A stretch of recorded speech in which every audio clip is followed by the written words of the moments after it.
Backtracks, a podcast with Professor Robert Cochran and musician Michael Cochran as they reconsider underappreciated artists whose talent and impact on American music deserve a second look. Produced in association with Ozark Folkways Fayetteville Folk School, a community music space. ozarkfolkways.org.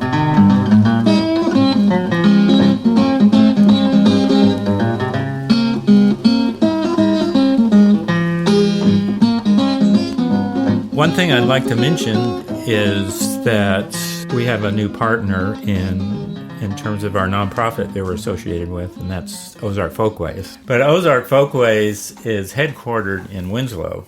It was actually, the building was founded by nuns, or a nun, for the purpose of sustaining Ozark traditions, folk art and that sort of thing.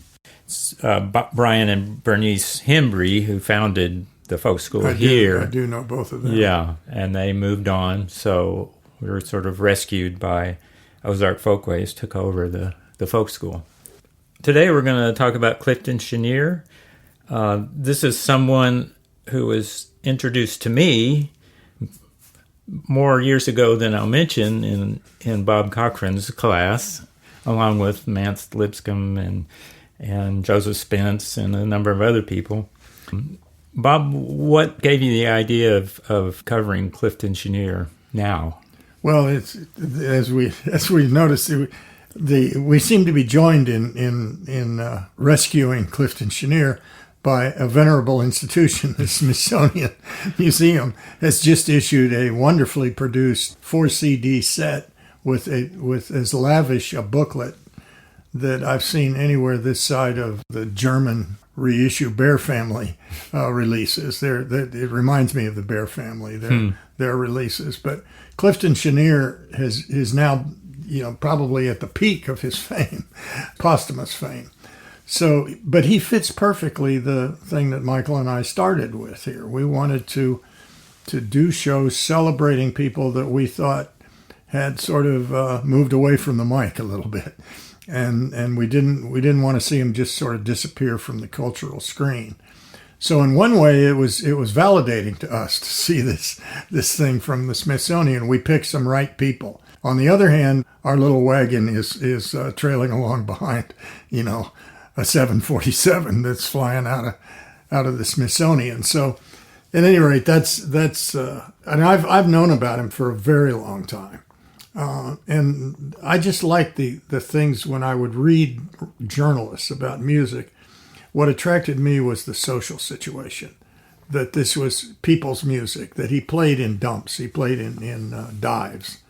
The most famous one is a place in Cankton, Louisiana, which combined a dance hall and a cockfighting pit under the same commercial signage, and I just liked it, and I love the sound. If people ask me what is the happiest music that I know, in general, I think Louisiana music, if you pick the right songs.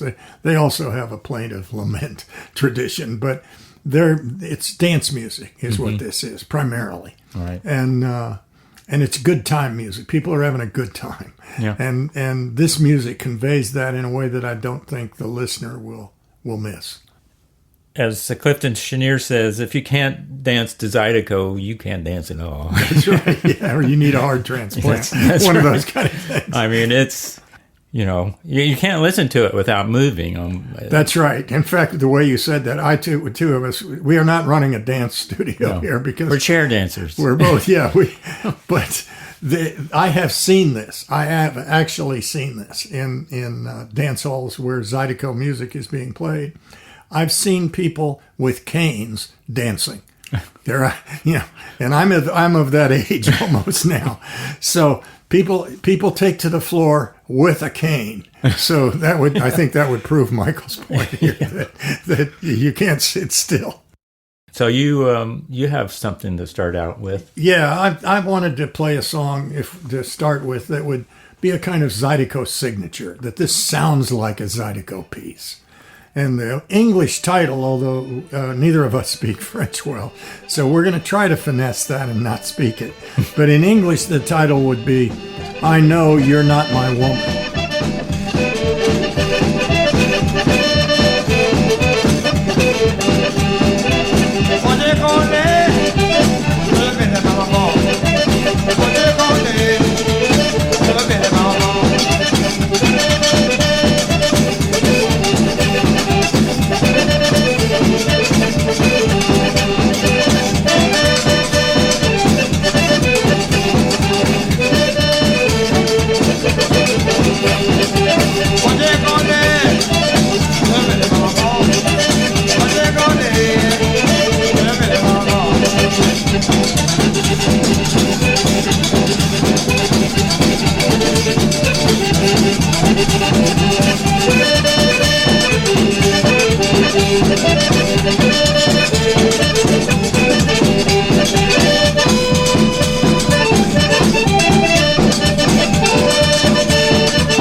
I Know She's Not My Woman. Bob, you said that's 1971? Yeah, recorded in California, actually, in 1971. And those are just that little factoid about it introduces a thing that actually I could just tell from what Michael said earlier, that it would tie into our memories. Because the guy, there's a producer behind this, who's responsible primarily for such fame as Chenier had as a performer, and his name is Chris Strachwitz. Chris Strachwitz was a German-American kid in California who fell in love with these musics by listening to it on the radio, and he founded a label. He founded a label called Arhoolie Records. And Clifton was not his first recording. His first recording was Mance Lipscomb that you mentioned. Right. Came in. So the first album he made was on Mance Lipscomb. Right. And at that point in time, I was not a professor. I was a bartender in Austin, Texas, and I was hanging out with Mance Lipscomb. I really liked Mance Lipscomb and was spending a good bit of time with him. And that's where I heard about Clifton Chenier. Although I never met Strachwitz, I was never there with Lipscomb at the same time that Strachwitz was. But that's where I learned that whole group of people. And Strachwitz was almost a business partner. Their offices in California were right next to each other, with the filmmaker Les Blank, who I brought here, I think, 4 times to the University of Arkansas campus to show films of his. And Chenier shows up in some of his films. So that's a long story. But here, this recording was made in California by Strachwitz, who really produced a lot of stuff. We've already met him because he produced a lot of stuff for Lydia Mendoza as well. He was blues, he was Zydeco and Norteño music. Yeah, and he was this German kid who had big ears for this stuff and worked very hard. He just died recently. Strachwitz died, and actually Blank died a number of years before that. But the two of them together worked in harmony, a lot of them. And they were like neighbors in El Cerrito, California. That's how I know of this stuff. Mm-hmm. And that song is just so perfect for this. I mean, It's got the up-tempo thing. Zydeco is a small ensemble music. It's rarely a solo thing. But it can go. I mean, Chenier's most famous band, I think, was a 5-piece band. Right. So they, he recorded in this big set that just came out. There's at least one song where he's the only accompaniment is a drum. Right. And then this was just maybe drums and the rub board. And the rub board, yeah. The kind of washboard type Yeah. instrument. And Chenier never gets any credit for this, but there's some evidence that he recognized the potential of the rub board. And, it started out as just an old washboard. And Chenier got a friend of his who was, in the metalworking business to create an entirely metal rub board with sort of hooks that hung over, soft hooks, of course, that hung over your shoulders. And for 40 years, his washboard player was his older brother, Right. Cleveland Chenier. Right. So they were a family band, not like the Mendozas were, but a family band. And for a long time, for a good part of his career, he played in a restricted geographical area, centered really maybe, or at least on the western edge, in Houston. He'd play in Houston a lot. But he would live in Louisiana, in Lafayette and in Opelousas and other towns, and he'd play there in clubs. I read they called it the crawfish circuit. Yeah. Okay. Lafayette to Houston or something. Yeah. And he had a big trailer with, pictures of him with a big crown on his head. If any of you out there that are familiar with Clifton, somebody introduced a crown that looks quite uncomfortable. You'd have a splitting headache. But he played, and also when he played in California, he got a big review when he was out there. A famous sort of rock critic writer, Ralph Gleason was his name, worked for the San Francisco Examiner. He came to Chenier's show, and what he was most taken by was the accordion as the lead instrument. He said, basically he wrote a blues accordion. Who would have thought it? And so he called attention to it. So it's just from that one song, you can go in that direction of knowing about Strachwitz and sort of understand that there was this circuit. I mean, there were Okies and Arkies, but there were also Louisiana people that moved west during the Depression and felt really strong ties. So he would go out there every year and spend weeks, if not months, sort of working that circuit, the crawfish circuit. Yeah. There's a nice interview with Strachwitz interviewing Clifton Chenier. It's the best of Clifton Chenier. It's a recording, but the last piece is about a 15-minute interview. Okay. And it talks about their relationship, and it's worth a listen. You mentioned the blues. Maybe we should. Do you have a blues song on your list there? Or? Well, I have an R&B one. Oh, that's okay. That's good. Because this is indulging my personal likes. I mean, I loved how I saw this music. That it's a good time music, up tempo music. But Chenier was great, and this is what I play at home while I'm working, and is his sort of soft bluesy, sort of romantic laments. And one of my favorite songs of his is not one of his most famous ones. It's called Someone Told Me It Was Over. And I think you'll love his vocals. His vocals are extremely strong. The instrumentation's the same. The thing that's cut in half, if not more, is the tempo. It's slowed down. Okay. But it has the same instrumentation.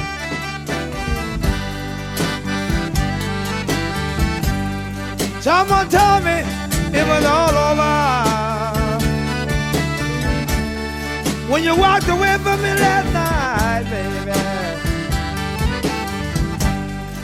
Someone told me it was all over when you waved your hand, you told me goodbye. Why?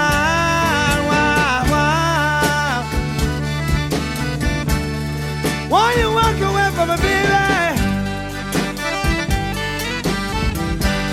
Please, please, please, baby. Don't walk away from me. Why?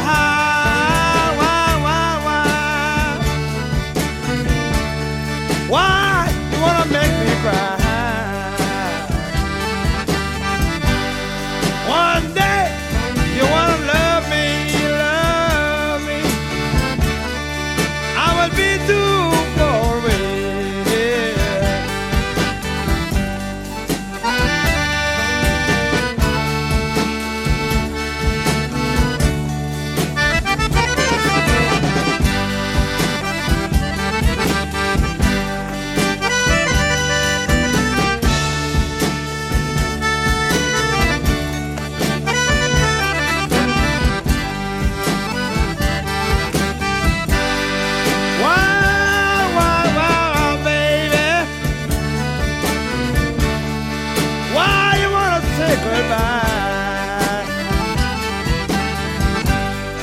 you know my heart is in your hand? Why don't you understand? Okay, someone told me it was over. Yes. Really nice ensemble there. The full band. Yeah. And, The Red Hot Louisiana Band. right. Right. You mentioned Les Blanc. Yeah. And I think there's actually a couple of his films that feature Clifton Chenier. I watched one last night that you can get from the Les Blanc website. Yeah. And pay like $3 or something. Definitely would give you a good view of him in action. Yeah. Do you remember the title? So we can put it out there. It's called Hot Pepper. Hot Pepper. Yeah. Okay. Yeah. Yeah. I think there's one that was in the 70s, maybe late 70s, and I think he did one in the 80s too.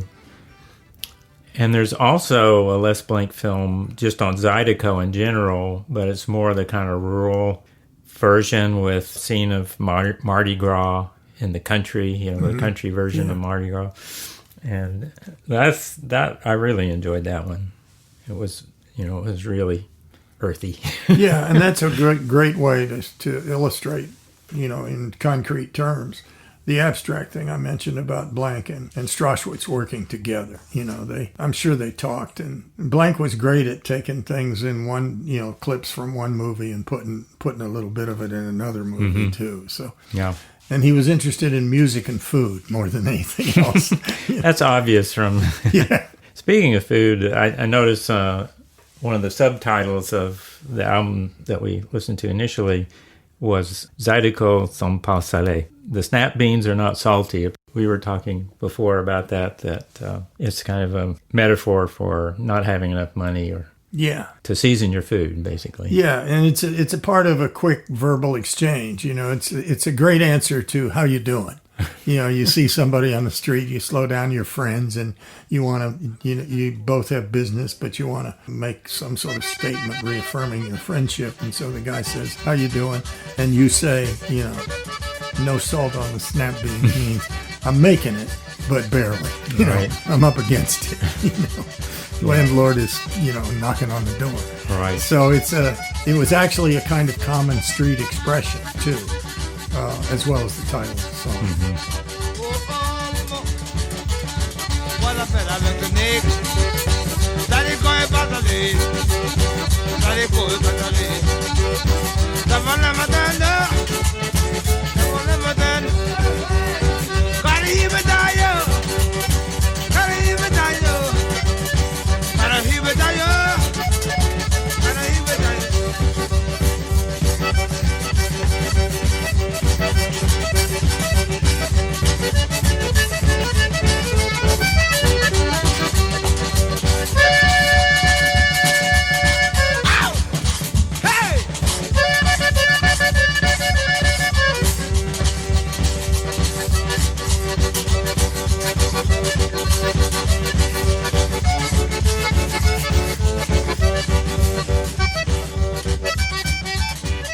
Another thing that strikes me about this in the States, where people speak different languages, and we have this kind of television, vision of this country as being this kind of uniform thing, but like Lydia Mendoza, for example, never really learned to speak English. She was born in the States, lived here, and the same here. His first language was French. Little pockets of immigrant. Yeah, and he was a subtle enough performer, just to pick up on what Michael's saying.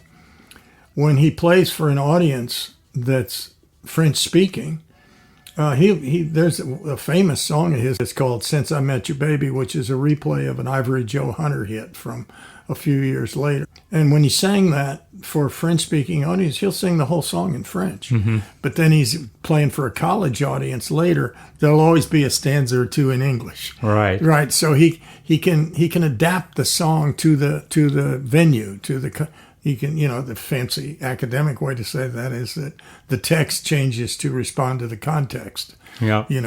Yeah. There's a quote from him to that effect. He says, "Go out tomorrow night, they want to hear nothing but French music. Go somewhere else, they want to hear some hillbilly. I like it all." He was generous with his audience. knew how to play to a specific audience. And he's proud of it, too. I mean, Right. Before it's over, I mean, we want to stress that this guy had considerable success. I mean, he made European tours during his life. He went to Paris and he played in Denmark. And when he got back home, there's an audience. This is an album that Strachwitz made. And I think it's called Clifton Chenier in Lafayette, Louisiana.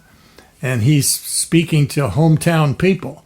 And he says, I've been all over the world and I've made records in Switzerland and here and there and everywhere. But this is the first time I'm making a record in Lafayette, Louisiana. And of course, the crowd goes up for, comes apart at the seams for that. So Yeah. he's a seasoned, very professional performer. The first time he ever played for a huge crowd was when Strachwitz got him set up as one of the headliners at the Berkeley Folk Festival. And now it's played in a football stadium. And the picture I have, this is not of Clifton, it's of Mance Lipscomb seated all by himself in this huge stage. And you'd think, this guy is going to be overpowered, but he wasn't. The audience was just putty in his hands. And the same was true with Chenier. I've only heard the soundtrack. I don't have any pictures, but Chenier is he explains what Zydeco means and, and this is a big paycheck. So this is one, so we don't want to get out of this show without saying, hey, look, this guy, he was not 20 feet from the mic. He was center stage in some big stages before it was over. Right. But he kept living in Southwest Louisiana. Yeah. No, he talks about that coming home and feeling comfortable in his home in Louisiana. He says the people are real. If they don't like you, they let you know it. They let you know. If they like you, they let you know it. Yeah, it's kind of sad. I mean, he wasn't cut off. He wasn't cut down like Keats in The Flower of Youth. But he from where I sit today, he looks like he died a little too young. He died at 62. Born in 1925 and died in 1987. And the last 4 or 5 years of his life, when he would play at places, he'd play sitting down. Okay. I mean, he had diabetes and a lot of problems connected with that.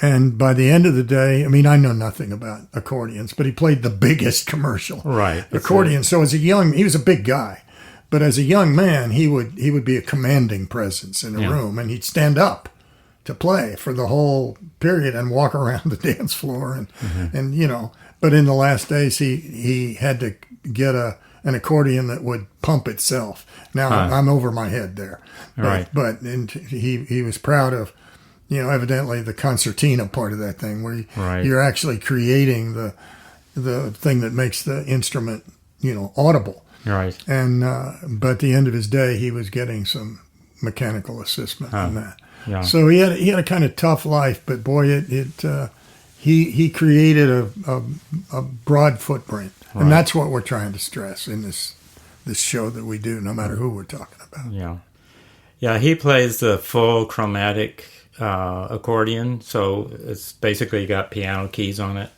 There's a scene in one of the documentaries I saw, Hot Pepper, where he's sitting on somebody's front porch, and they're saying, "Oh yeah, you started out on this little thing, And it's the original Zydeco accordion was what they call had a diatonic scale, which was basically a scale with a couple of notes removed just to make it easier. It's kind of a simplified scale. And he plays with one of the guys, on the diatonic, and it's kind of a comparison. It's a big instrument. A huge instrument. Yeah. And the other one, at least in the world when I was moving around in it, that little one that Michael just talked about was often just called a button accordion. Right. Button accordion. Mm-hmm. And then I would have called that a concertina. But they would call it a button accordion. Yeah. But the big one weighs 3 times that, wouldn't you say? Oh, yeah. It's huge. Yeah. And you can see he has shoulder straps, and the other ones you can just kind of hold. Yeah. Yeah. Okay, I think it's time for a tune. Well, I thought Lucinda Williams sings Release Me, which was a song he did. I guess that song was written back in the 40s, since one of her homes is here in Fayetteville, Arkansas. So she sings this with a couple of other people. Yeah, Tommy McLean and Keith Frank. Release me, let me go.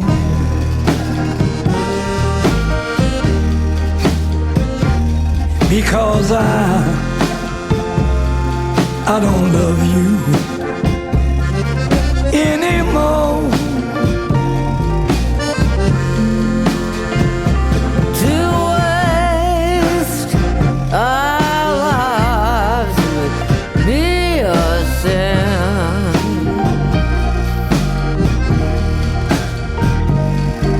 Release me and let me love again.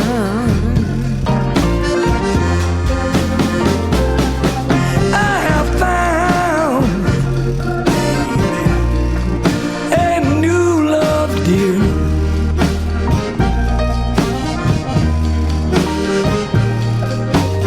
And I always want her near. His lips are warm, but your lips are cold. Let me go, baby. Baby, baby, let me go.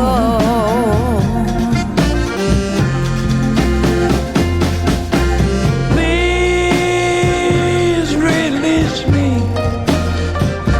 Let me go.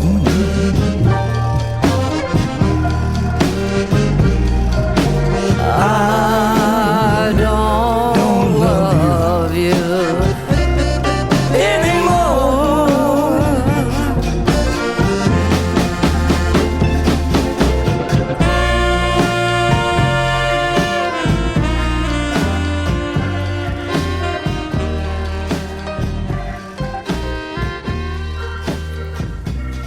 Okay, Release Me. That's off a tribute to the King of Zydeco. It's got a lot of great people on it. It starts out with the Rolling Stones, Yeah. and it's got John Hyatt, Marcia Ball, Taj Mahal, Steve Earle. Steve Earle, It's Molly just- Tuttle. Goes on. It's a great collection. So that came out in 2025, I suspect, because that was the year of his 100th anniversary of his birth, like the Smithsonian collection. You mentioned he got frail at the end, but he was also, earlier, he was famous for playing 4-hour shows Yeah. without stopping. Standing up. Standing with up. that accordion. Yeah, right. Right. So that's another example of, first of all, loving what he's doing and being generous to his audience. As long as they were dancing, he was probably up there. Yeah. You had sort of alluded earlier to this sort of rich mix down there, this regional mix. Uh-huh. I mean, the accordion is not an instrument that, that is featured in blues, and that's why that guy Gleason was so Right. astounded. But, of course, he grew up cheek by jowl with accordions being played in Central Texas and being played in Cajun music. Mm-hmm. The ethnic lines are really sort of Blurred in Louisiana, but for the most, Zydeco is generally understood as fundamentally an African American music. But Cajun songs Cajun musicians, people with that label, are usually white, Right. and so. But the repertoires and the influences just cross. Mm-hmm. So what you have is African American guys speaking French and playing a Central European instrument, basically, that came here with Czech and German immigrants to certain parts of Texas. There's one and it's a famous song. It's a famous song in the repertoire of the region. It's called Grand Mamou. There's a lot, probably 20 people have recorded that song. Uh-huh. That's a little earlier than most of what we've been playing. This one's recorded in 1969. Right. Also, the thing I wanted to mention was that he was really the first to kind of introduce into Zydeco rock and roll, rhythm and blues, Absolutely. blues. And he was not afraid of adapting any kind of music into his repertoire. At one point in the interview with Strachwitz, Strachwitz suggests he make a, kind of jokingly, make a disco album. And he said, "Oh, no, I don't know about that." But eventually he made a disco album. I've been afraid to listen, but he did do that. But it's just an example of there's no sort of purity police or anything. So we'll listen to Mamou.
Okay, that was Grand Mamou, a nice Zydeco waltz.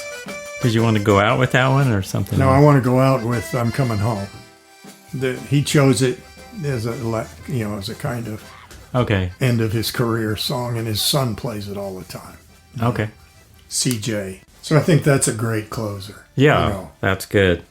I just also want to mention that our next episode, I think that will be episode 10, would be Charlie Rich, best known for his country music, but also he recorded for Sun Records back in the day. He did. They had an interesting career.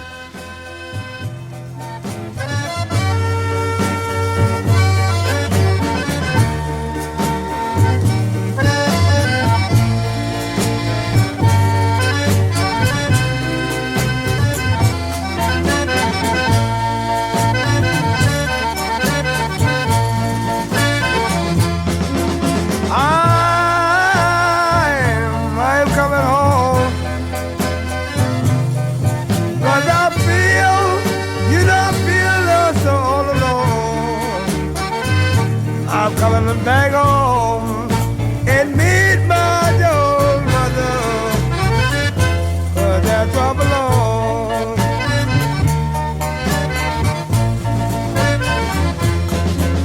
You know, all of my friends, they're turning their backs on me. I'm coming back home. Yes,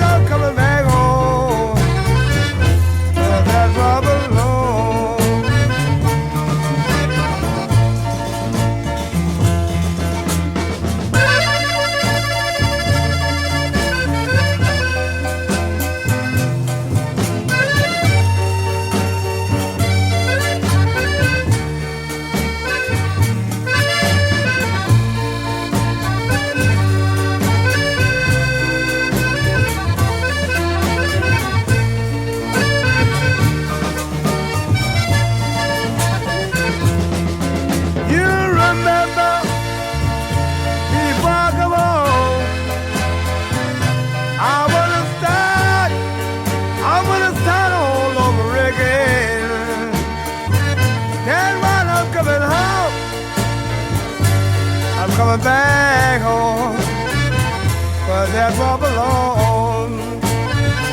One more thing I will tell you. You know, all of my friends, they all turning their backs on me. That's why I'm coming home and meet my old mother. That's one woman, I know she love me, I know she do, I know she do.